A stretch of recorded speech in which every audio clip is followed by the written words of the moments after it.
Well, hello, Spanish Cove. This is Blose, CEO. And first and foremost, I want to tell you how much I miss seeing everybody. It's just not the same anymore as it used to be. And that's a real struggle for me and a lot of our staff too that just don't get to be around you guys. And hopefully that feeling is mutual with you as well. Um, this is my first video that I've ever done, and I want to thank Kathleen for basically teaching me how to do it. So I always tell my kids to do hard things. So this is sort of a hard thing too for me to learn a little bit more technology, and I know a lot of you guys have been really challenged with it. But you guys, I hear, are doing very wonderful, learning how to shop online and how to do FaceTiming and things like that. So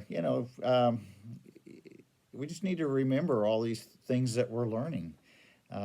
But this is just still goodness. That's just a different form of goodness. So we're rising to the occasion through some of the challenges and struggles that COVID-19 has presented us. So anyway, good job.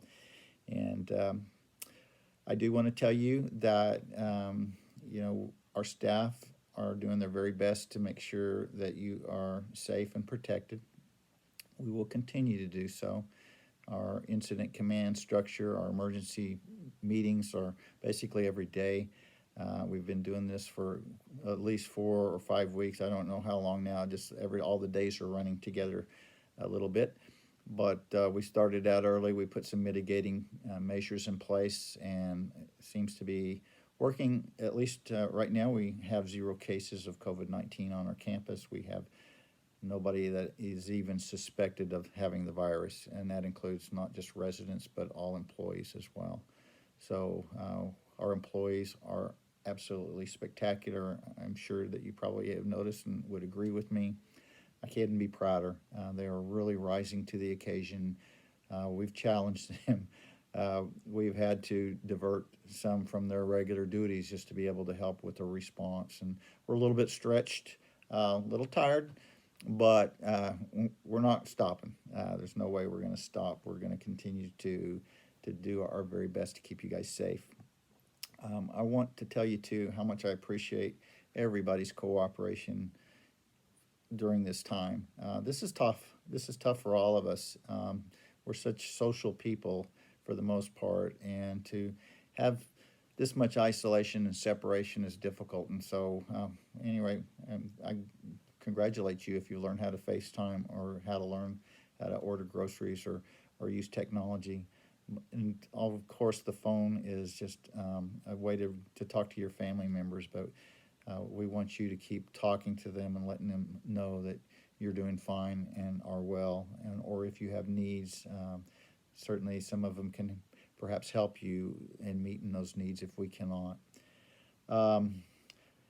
The guidelines that are out, that we put out, that CDC's put out, keep following them.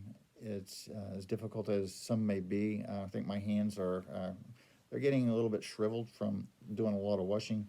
I hope yours are too, but that's just a sign that you're doing your part. The social distancing is extremely important. And I'm just discouraging you guys. I know how tough it is not to get together, but even the small congregation within somebody's apartment or whatnot, those are, we got to be able to figure out how not to be so close. So I am certainly discouraging that. I hate that I have to do that, but we have to do everything that we can to keep everybody safe. Effectively, we've pretty much closed the campus down. If there are exceptions, of course, if you have to get out, it should be for a very, very essential reason. The governor has issued orders that have been in place for probably a week and a half, maybe now, for anybody that's age 65 or older to stay at home. So you should be. That's where you should be. But if you do leave, you will be interviewed at the gate just to ask where you're going and why. And if you are getting essentials, and of course when you come back you're going to be screened. We're going to take your temperature. But if you're gone for any other reason, when you come back we'll ask you to self-quarantine for 14 days just as a measure of protection. the dangerous thing about coronavirus more than anything is that we really don't know who is carrying the disease. So there's many people out there that are asymptomatic. So they don't know they're sick. They're not really sick. They don't feel sick, but they're just carriers. And so those are the people that we. It's difficult to know who they are. So it is one reason why we're asking that everybody wear a mask. I know our sewing group. Our sewing group has been making masks around the clock. It's just like the good old days where um, everything is in operation. But they're doing a great job. They're making a ton of masks for everybody. So every resident of Spanish Cove should be getting one if you haven't received one already. They're making for our staff as well. But those should be worn. And especially, we're hoping that the asymptomatic people are wearing them too. But if you're out and about, please wear a mask and please protect yourself. Um, I'm kind of sad that I can't see you guys, and um, I hope you're a little bit sad too. Some of you probably won't be, but that's okay. I love you anyway.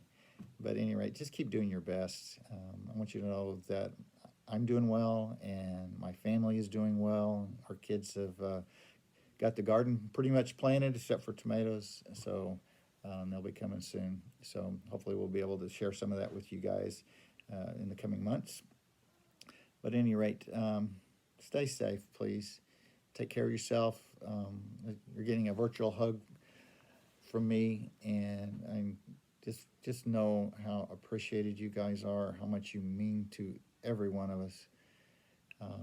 We love you. So take care.